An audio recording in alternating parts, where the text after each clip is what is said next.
Red Más Internacional. Bienvenidos, aquí comienza Red Más Internacional. Como siempre es un placer saludarlos, saber que están allí y que vamos a enterarnos juntos de lo que es noticia en este comienzo de semana en el mundo. No se detiene la arremetida de Donald Trump contra México. Por segundo día consecutivo atacó al país y al programa DACA. A través de su cuenta en Twitter aseguró que este programa, que protegía de la deportación a más de 800,000 jóvenes indocumentados, ha muerto. México y el programa de acción diferida conocido como DACA fueron los protagonistas en la más reciente seguidilla de mensajes de Donald Trump a través de Twitter. DACA está muerto porque los demócratas no se preocuparon ni actuaron. Ahora todos quieren subirse al carro de DACA. Ya no funciona más. Hay que construir el muro y asegurar nuestras fronteras, con leyes fronterizas que funcionen. Los demócratas no quieren fronteras, lo que significa drogas y crimen. Además de dar por muerto DACA, que es el programa que protege de la deportación a más de 800,000 jóvenes soñadores, también advirtió con poner fin al Tratado de Libre Comercio de América del Norte, si no endurece su seguridad fronteriza. México se está haciendo una fortuna con NAFTA, tienen leyes fronterizas fuertes, las nuestras son patéticas. Con todo el dinero que ganan de Estados Unidos, ojalá impidan que las personas pasen por su país y entren al nuestro, al menos hasta que el Congreso cambie nuestras leyes de inmigración. Estados Unidos, Canadá y México están en medio de negociaciones para modificar el Tratado de Libre Comercio de América del Norte. Trump considera que perjudica a Estados Unidos. México está haciendo muy poco o nada para evitar que las personas lleguen a México a través de la frontera sur y luego a Estados Unidos. Se ríen de nuestras tontas leyes de inmigración. Deben detener los grandes flujos de droga y de gente, o voy a detener su gallina de huevos de oro. NAFTA, necesitamos el muro. Hizo un llamado al Congreso a aprobar leyes de seguridad fronteriza, incluso sin descartar la opción nuclear en caso de ser necesario.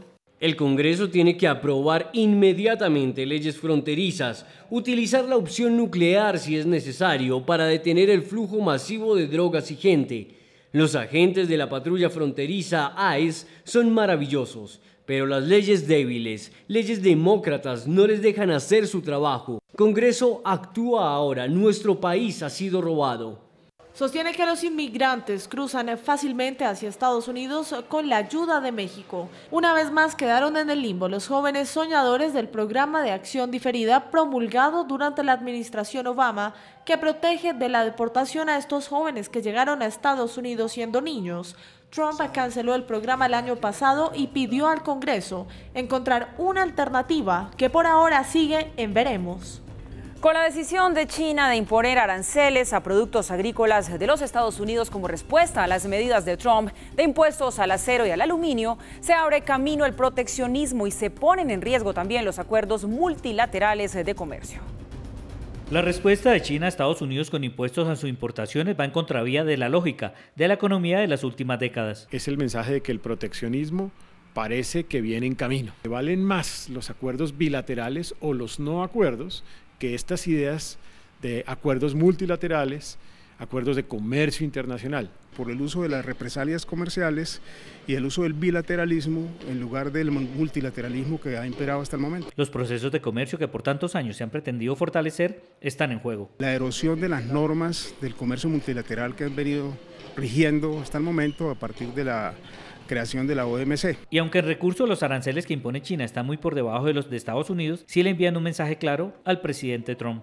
Afectar o lanzar el anuncio de que esto puede afectar a algunos productores, especialmente agrícolas, de zonas donde el presidente Trump históricamente ha tenido un respaldo político. Los puestos de trabajo que el presidente Trump quiere conservar en la industria acerera y de aluminio se pierden en la agricultura o en otros sectores que dejan de exportar a China. En medio de este panorama, el resto de países pueden comenzar a tomar decisiones parecidas y eso afectará al comercio mundial. En la medida en que los países pueden optar por lo mismo, por el uso de las represalias comerciales y el uso del bilateralismo en lugar del multilateralismo que ha imperado hasta el momento. Con estas decisiones de dos de las más grandes economías, la guerra comercial está más cerca. En este momento estamos en el preámbulo de una guerra comercial en el sentido de que es posible que estas amenazas mutuas o represalias mutuas lleven a un entendimiento, ¿sí?, a un acuerdo. Si no estamos mostrándonos los dientes 1, los Estados Unidos, 2, China, y en el preludio de una eventual guerra comercial, que yo sí creo que sería fatal para una economía del mundo. Los especialistas dicen que quienes piensan que una guerra comercial, que al parecer está lejos, no afecta a otros, están equivocados. El efecto lo sentirá el mundo entero. Y entre tanto siguen los vientos de cumbre en los Estados Unidos. Este 17 y 18 de abril, Donald Trump se reunirá con el primer ministro japonés Shinzo Abe. El tema principal será Corea del Norte. Discutirán sobre la campaña internacional para mantener la máxima presión sobre Pyongyang y promover la planificada reunión entre Donald Trump con el jefe del régimen norcoreano Kim Jong-un.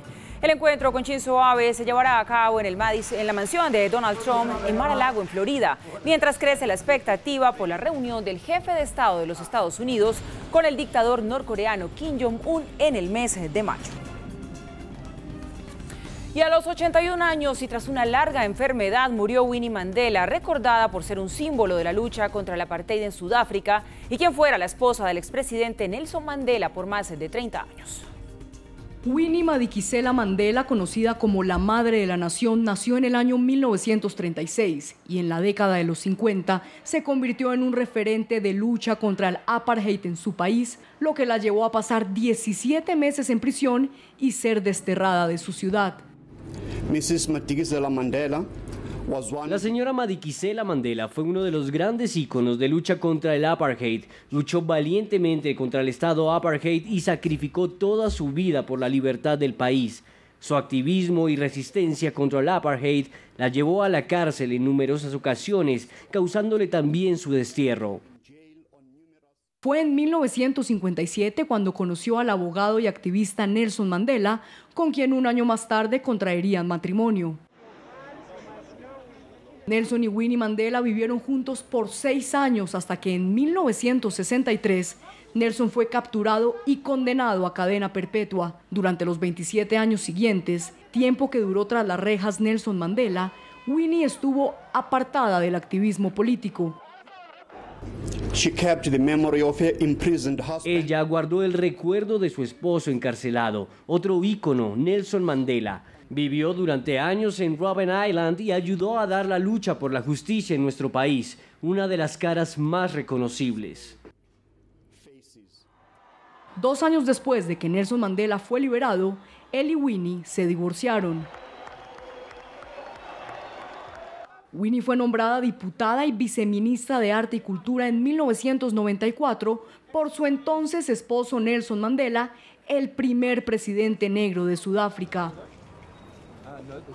Pese a que Winnie Madikizela Mandela sigue siendo una figura de referencia dentro del Congreso Nacional Africano, quien ha presidido el país desde la victoria de Nelson Mandela, su reputación se vio marcada por acusaciones de brutalidad extrema y algunos medios de comunicación le recriminaron su radicalismo y mala conducta. Presentamos a los hijos del hombre blanco. Podríamos haberlos matado el día que quisiéramos.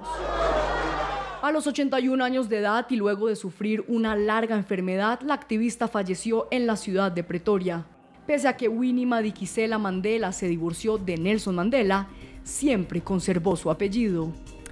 Lejos de las flores primaverales, los habitantes del norte en la costa este de los Estados Unidos siguen viendo nieve. En las últimas horas, una fuerte tormenta cayó sobre Nueva York, obligando a la cancelación de 200 vuelos y clases aplazadas, además de la suspensión del juego de inicio de temporada entre los Yankees y los Rays.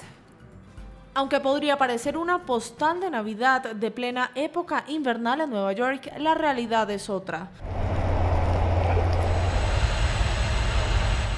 Este es el panorama, pese a que la primavera inició oficialmente el 20 de marzo e iría hasta el 21 de junio. Miles de personas en el norte de la costa este de Estados Unidos no han podido disfrutar un solo día de esta estación.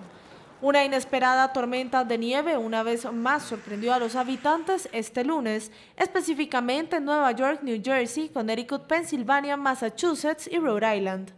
El Departamento de Saneamiento de Nueva York movilizó los equipos para limpiar las vías desde las 10 de la mañana, mientras el Servicio Nacional de Meteorología informó que la mayor cantidad de nieve caerá en el centro y norte de New Jersey, Newark, New York y Hartford. Tuvo que ser suspendido el partido inaugural de la temporada de los Yankees en Nueva York, además de los 200 vuelos que han sido cancelados. Se trata de la quinta tormenta de nieve que pasa por la zona en las últimas 4 semanas. Por ahora los habitantes esperan poder cambiar el panorama casi navideño para empezar a ver los colores de las flores en primavera. Momento para invitarlos a nuestra primera pausa de la noche. Al regresar hablaremos de las relaciones entre los Estados Unidos y Rusia, que por el momento tienen sus relaciones diplomáticas rotas. Ya regresamos.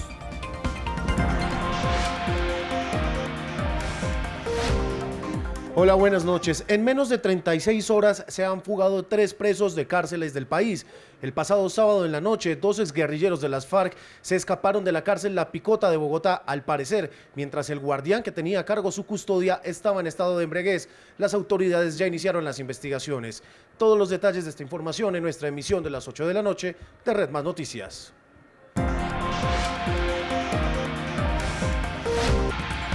De regreso con ustedes aquí en Red Más Internacional, continuamos con la información. Donald Trump propuso a su homólogo ruso, Vladimir Putin, reunirse en la Casa Blanca.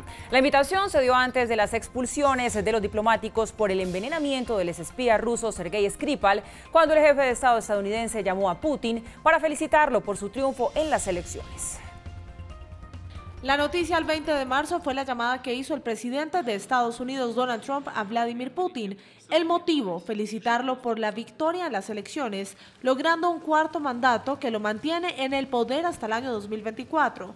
Una llamada que no cayó en gracia en algunos sectores de Estados Unidos. El mandatario fue cuestionado por haber felicitado a Putin por su 3ª reelección, en medio de un escenario internacional donde la lupa estaba puesta sobre Rusia, debido al envenenamiento del espía Sergei Skripal y su hija en Reino Unido, que ya empezaba a tener consecuencias en el mundo.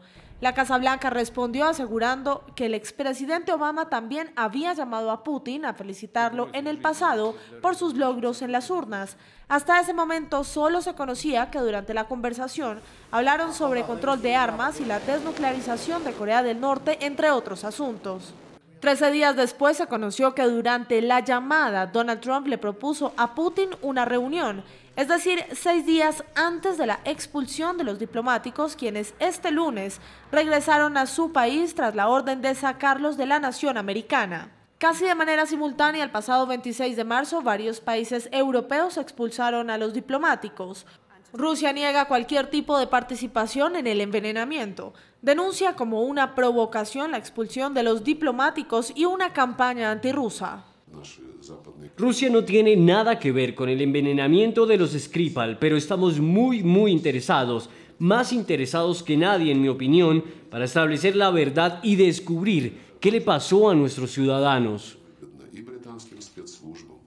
Además de negar la situación, también acusa a Reino Unido de usar el envenenamiento del espía para desviar la atención sobre el Brexit. Hay otras explicaciones, además de las presentadas por nuestros colegas occidentales, que declaran que solo pueden ser responsables los rusos. Hay otras explicaciones. Los expertos dicen que también podría ser muy ventajoso para los servicios de seguridad británicos, conocidos por su capacidad para actuar con una licencia para matar. También podría ser ventajoso para el gobierno británico, que claramente están en una situación difícil al no haber cumplido sus promesas a los votantes sobre el Brexit.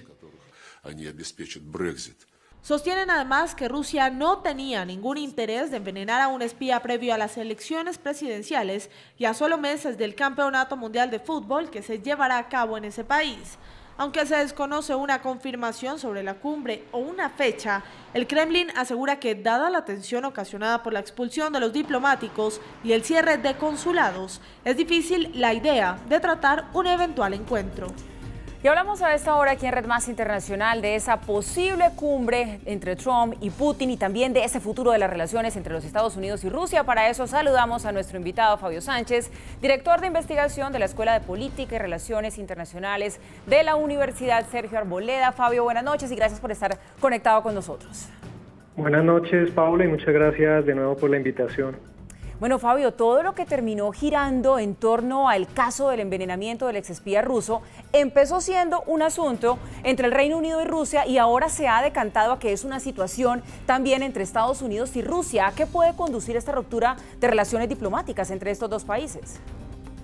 Pues yo creo que la situación crítica del espía en Gran Bretaña y la expulsión de diplomáticos simplemente hizo las veces de catalizador en las tensas relaciones entre Estados Unidos y Rusia. Ya habíamos visto anteriormente que el supuesto espionaje en las elecciones en favor del presidente Trump había generado mucha molestia y tenía repercusiones en la opinión pública doméstica, sobre todo en los sectores demócratas contradictorios a la política del presidente Trump. Pero lo que estamos viendo ahora es cómo el tema se está desviando del espionaje y de la sanción diplomática que ha hecho Gran Bretaña y otros países de la Unión Europea muy molestos con el intervencionismo del presidente Putin, y se está trasladando a un asunto bilateral entre el presidente Trump y el presidente Putin. Y obviamente hay que esperar que la agenda madure, porque ese supuesto encuentro tendría una agenda diferente al caso de espionaje, que es uno de los factores que ha agudizado la relación entre Rusia y Europa misma. Nikki Haley, la embajadora de los Estados Unidos ante la ONU, dio unas declaraciones muy fuertes. Ella literalmente dijo que Rusia utiliza la sede de la ONU como un refugio seguro para actividades peligrosas. ¿Qué busca Estados Unidos con este tipo de declaraciones? ¿Quizá tener como un bloque de países alineados en contra de Rusia? Pues yo creo que está enviando un mensaje claro, que no están dispuestos a tolerar el intervencionismo de los rusos al estilo clásico de la Guerra Fría, como lo hacía la Unión Soviética, con sus servicios secretos interviniendo en la política interna de los vecinos europeos. Pero en este caso debemos recordar que son actores fuertes, Rusia, Estados Unidos y sus otros colegas del Consejo de Seguridad, que se tienen que ver la cara prácticamente a diario en el Consejo de Seguridad a la hora de tomar decisiones críticas, en el caso de Siria y en el caso de otros conflictos también de la esfera de influencia soviética. Por lo tanto, yo creo que este posible acercamiento y esas declaraciones fuertes no hacen nada más que ser parte del juego de tensión diplomática que los dos actores están tratando de hacer. Bueno, y a propósito de eso que usted nos está diciendo, Fabio, miremos esa otra cara. ¿Qué tanto tiene Rusia a China de su lado? Sobre todo ahora cuando vemos que esa temida guerra comercial, al parecer, sí estaría empezando entre China y los Estados Unidos.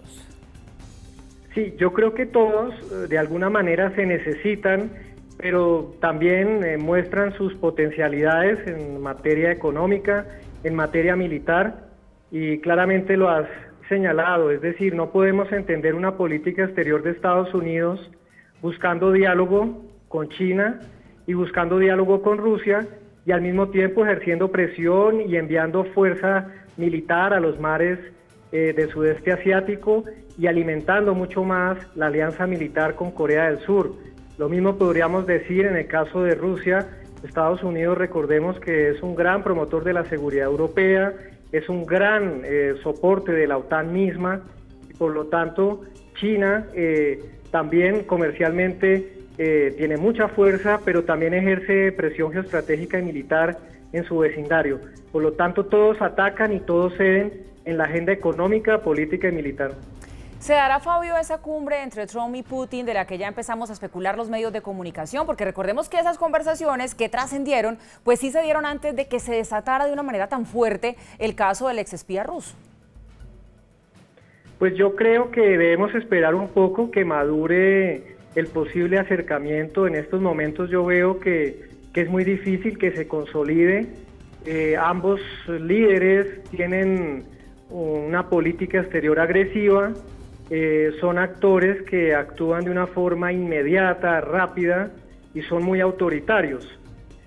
No obstante, podría de alguna manera encontrar puntos comunes para aliviar esta tensión que ha escalado sin precedentes. Recordemos que veníamos de 8 años de una actividad relativamente pacífica del presidente Obama frente a Rusia y frente a otros actores que eran agresivos en el espacio euroasiático. Eso es cierto, es que el mundo se está enfrentando ahora a un cambio de política con el nuevo presidente de los Estados Unidos. De llegar a darse esa reunión, Fabio, ¿aceptaría Putin viajar a Washington? ¿Escogerían un lugar neutro? Se lo pregunto porque es que el sitio en el cual se llegasen a encontrar tiene todo que ver y es algo que hay que leer entre líneas.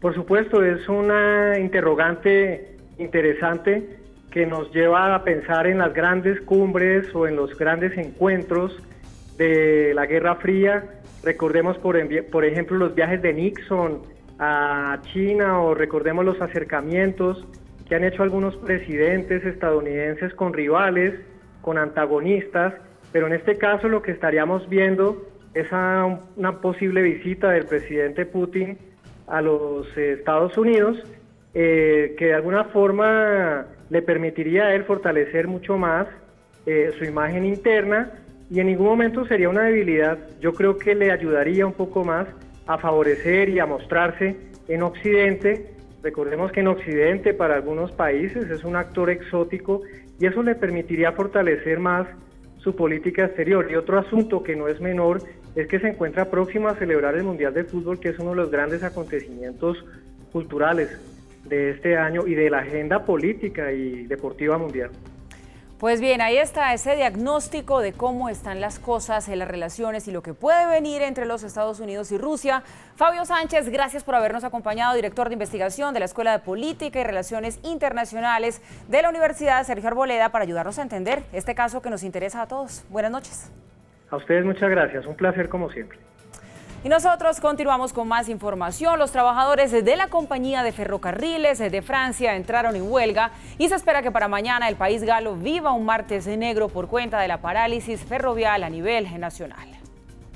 Las estaciones de trenes de Francia y paradas del metro, especialmente el de París, amanecieron paralizadas. Todos los vagones estaban quietos y los pasajeros, que normalmente se movilizan en el transporte público de Francia, no se presentaron en las estaciones. Cerca de 1 millón de trabajadores de la compañía de ferrocarriles detuvieron sus labores e iniciaron una huelga en contra de las reformas que planea hacer el gobierno de Emmanuel Macron y del primer ministro francés, Dominique de Villepin, por sus planes de privatización. Ciudades como Marsella, Niza, Lyon, Estrasburgo, Toulouse y, por supuesto, París, vivieron un completo caos vehicular a causa de las huelgas. Las protestas colapsaron la circulación ferroviaria. Y es que Francia vive uno de sus peores momentos de las últimas décadas. El país galo espera para mañana un martes negro, pues no solo las líneas de tren y metro detuvieron sus actividades en las principales ciudades del país, sino que cerca de 210 vuelos en el aeropuerto Charles de Gaulle, el más importante del país, fueron cancelados, y otros 175 fueron desviados al segundo aeropuerto de la capital. Las huelgas, que ya cumplen 3 meses de manifestaciones intermitentes en los ferrocarriles, impactarán cerca de 4,5 millones de usuarios del servicio de transporte público del país, y se espera que para mañana otros sectores como el de energía y recolección de basura se unan a las protestas que se llevarán a cabo en más de 150 ciudades de Francia. Y hablamos ahora de temas que relacionan al mundo con nuestro país. El colombiano Andrés Orozco Estrada será el director titular de la Orquesta Sinfónica de Viena a partir del año 2021. Orozco ya ha dirigido esta orquesta en 8 ocasiones. El colombiano se convertirá en el 16º director de la reconocida Sinfónica de Viena y sucederá a Philip Jordan, quien asumirá la dirección musical de la Ópera Estatal de Viena a partir de 2020. Andrés Orozco dirigirá la Sinfónica en los años 2021 y 2022. Un cura argentino pasó a ser objeto de críticas por agredir a una joven que festejaba su graduación a las afueras de la Catedral de La Plata. El párroco mejor identificado como Esteban Alfón le propinó una patada a una mujer de nombre Sofía Conte, quien celebraba con unos amigos que había obtenido una licenciatura en comunicación social. Las autoridades de la Iglesia Católica en Argentina rechazaron lo ocurrido y no descartaron sancionar al cura agresor. El presidente de Egipto, Abdel Fattah al-Sisi, fue reelecto con un 97,8% de favorabilidad. Los jóvenes no salieron a las calles a votar y el porcentaje de votación fue del 41%. Abdel Fattah al-Sisi, quien lideró el golpe militar en el 2013 en contra del entonces presidente de Egipto, Mohamed Morsi, y ganó las elecciones en el 2014, fue reelegido este domingo por el pueblo egipcio. No tengo nada más que decir, excepto dirigir mi saludo, apreciación y respeto a lo que ustedes le han dado a Egipto. Parecían unas elecciones de al-Sisi contra al-Sisi, pues su contrincante Musa Mustafa Musa, quien solo obtuvo 660.000 votos, habría manifestado su apoyo a la reelección del actual presidente. Fue lo que algunos llaman un candidato títere. La oposición llamó a boicotear las elecciones y varios candidatos se retiraron de la carrera o fueron arrestados, a lo que al-Sisi ha negado tener algo que ver con la decisión de sus contrincantes. Pero la sorpresa de la jornada electoral la dio el jugador de fútbol Mohamed Salah, quien sin haberse lanzado como candidato presidencial, obtuvo más de 1 millón de votos en los comicios del domingo. Y es que Salah, quien milita en el Liverpool de Inglaterra, se convirtió en héroe nacional al lograr clasificar a su selección al Mundial de Rusia. Egipto llevaba 28 años sin participar de una Copa Mundial de Fútbol. Los jóvenes estuvieron ausentes durante la jornada electoral, lo que hizo que el porcentaje de sufragantes disminuyera en un 6% con respecto a las elecciones de 2014. El número de personas que votaron local e internacionalmente, 25.254.152, abarcando el 41,5% de las personas habilitadas para votar. La oposición teme que al-Sisi quiera cambiar la constitución, la cual prohíbe a un presidente permanecer en el poder por más de 2 periodos. Pero lo cierto es que hasta el 2022, al-Sisi seguirá siendo el presidente de los egipcios. Nueva pausa, regresamos en minutos. Esto es Red Más Internacional.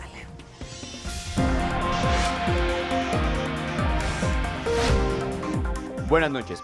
El director deportivo del Bayern Múnich, Karl-Heinz Rummenigge, confirmó la noticia que emitió el diario Marca, la cual consiste en que el equipo bávaro puso los 42 millones de euros por James Rodríguez y asegurar la cláusula de rescisión del jugador. Esto aseguraría el traspaso del 10 colombiano al campeón de la Bundesliga. Los detalles de esta información en la emisión central de Red Más Noticias a las 8 de la noche.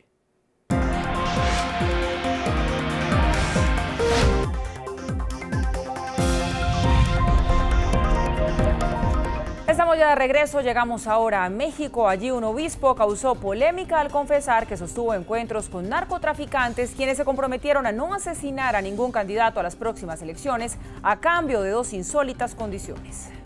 Se trata de Salvador Rangel, obispo de la diócesis de Chilpancingo, Chilapa, en el violento estado de Guerrero, quien recientemente admitió encuentros con narcotraficantes mexicanos. Aproveché con ellos de hablar en ese sentido de que no hubiera más asesinatos de candidatos. Según Rangel, el pasado 30 de marzo sostuvo un encuentro con un capo importante de la droga, quien a nombre de otros grupos delincuenciales pidió como condiciones que no haya compra de votos y que los candidatos cumplan con lo que prometen. Ellos me prometieron que iban a evitar esto, que iban a dejar una elección libre, que lo que eligiera el pueblo, lo que dijera el pueblo, ellos iban a apoyar eso. Sin embargo, el secretario de Gobernación, Alfonso Navarrete Prida, aseguró que ni en Guerrero ni en ninguna otra parte del país negociarán la aplicación de la ley. México está a puertas de unos comicios federales que están programados para el 1 de julio de este año, en los cuales serán electos presidente, 128 senadores y 500 diputados. El Tribunal Supremo venezolano en el exilio citó al presidente Nicolás Maduro a una audiencia en Bogotá. El mandatario deberá responder por su presunta responsabilidad en un escándalo de corrupción de la constructora brasileña Odebrecht. Mediante este documento, la Sala Plena del Tribunal Supremo de Justicia en el exilio le notificó al presidente de Venezuela, Nicolás Maduro, que debe asistir a una audiencia programada para este 3 de abril. El Poder Judicial citó al mandatario luego de aceptar una querella interpuesta por Luisa Ortega Díaz. La fiscal destituida por la Asamblea Nacional Constituyente también fue notificada y deberá asistir a la diligencia en calidad de demandante. Maduro es acusado de participar en una red de corrupción cuando era ministro de Relaciones Exteriores de Venezuela, la cual habría provocado la ejecución irregular de por lo menos 15 obras adjudicadas a la constructora brasileña Odebrecht. El ahora jefe de Estado venezolano deberá acudir a la audiencia de este 3 de abril en Bogotá con su abogado para exponer todos los argumentos que considere necesarios. En caso de que Maduro no cumpla con la cita, que es lo más probable según medios locales, el tribunal podrá nombrar a un abogado que lo defienda. La Asamblea Nacional Venezolana nombró el 21 de julio de 2017 a 33 magistrados del Tribunal Supremo de Justicia. Maduro amenazó a los nuevos togados con enviarlos a la cárcel por usurpación de funciones. Los magistrados salieron de Venezuela y fueron recibidos en condición de asilo por países como Chile, Panamá y Colombia. El 13 de octubre del año pasado fueron juramentados en la sede de la Organización de Estados Americanos, OEA, y a principios de 2018 Luis Ortega pidió ante la sala plena de ese tribunal una orden de captura internacional contra Nicolás Maduro por el caso Odebrecht. El dictador guatemalteco Efraín Ríos Montt, acusado de múltiples homicidios y quien falleció a los 91 años, fue sepultado en medio de manifestaciones de júbilo y rechazo. ¡Primer pelotón! ¡Fuego! Las exequias de Efraín Ríos Montt transcurrieron en Ciudad de Guatemala entre honores militares, lágrimas de sus seres queridos y expresiones de júbilo por parte de sus seguidores. ¡Gracias, general! ¡Gracias!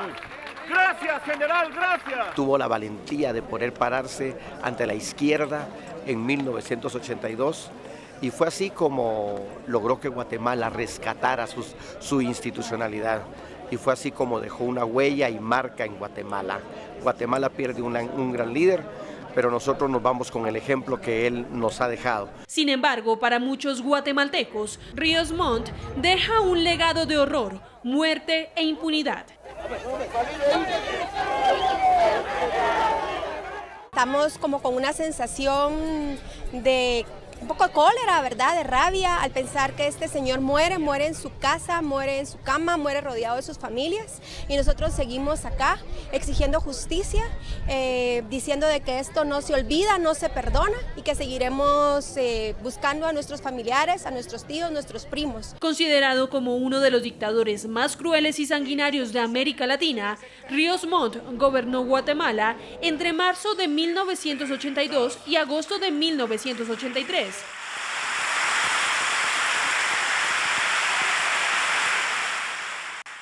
Fue señalado de matar a unos 1.171 indígenas del departamento nororiental de Quiché.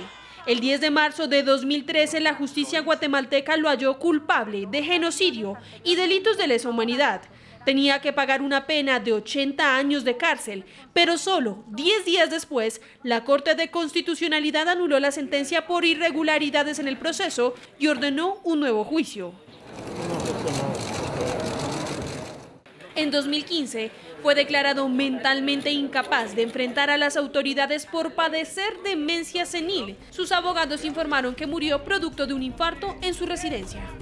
El oficialista Carlos Alvarado ganó la segunda vuelta electoral y será el nuevo presidente de Costa Rica. Su opositor, el pastor evangélico Fabricio Alvarado, reconoció la derrota y pidió respetar los resultados de las votaciones. La disputa entre los Alvarados en Costa Rica llegó a su fin. Con más del 60% de los votos, el candidato oficialista del Partido Acción Ciudadana, Carlos Alvarado, ganó la segunda vuelta presidencial y se convertirá en el nuevo mandatario de ese país. En su discurso de victoria, el escritor, periodista y exmúsico de rock reveló cuál será su principal reto. Encerrar las brechas históricas que hay de oportunidades entre hombres y mujeres y que estamos comprometidos con una agenda de igualdad. En las calles de las principales ciudades del país, varias personas coincidieron con el mandatario electo y ahora esperan que se acabe la polarización que afectó a la sociedad costarricense durante los últimos días. Las familias han antepuesto un tema específico, el cual afectó un poco las elecciones y polarizó la relación entre los costarricenses. Por su parte, Fabricio Alvarado, pastor evangélico del Partido Restauración Nacional y quien defendió su fe y la familia compuesta por parejas heterosexuales durante su campaña, obtuvo un poco menos del 40% de los votos. Aceptó su derrota y le envió un mensaje a su contrincante. Nunca pensemos que él es el adversario, no, son otros los adversarios que tenemos que derrotar en este país. La corrupción tenemos que derrotarla en este país, la inseguridad tenemos que derrotarla en este país, la ineficiencia, la vagabundería y la mediocridad, esos son los gigantes que vamos a derrotar desde donde quiera que estemos en este país. En total, 3,3 millones de costarricenses estuvieron convocados a las urnas. Carlos Alvarado será el presidente número 48 en la historia del país centroamericano y asumirá el cargo en reemplazo de Luis Guillermo Solís el 8 de mayo del presente año. Y llegamos así al final de esta emisión de Red Más Internacional. A ustedes, como siempre, gracias por su compañía. Sigan con nosotros, que ya viene Camila Sin Filtro. Buenas noches.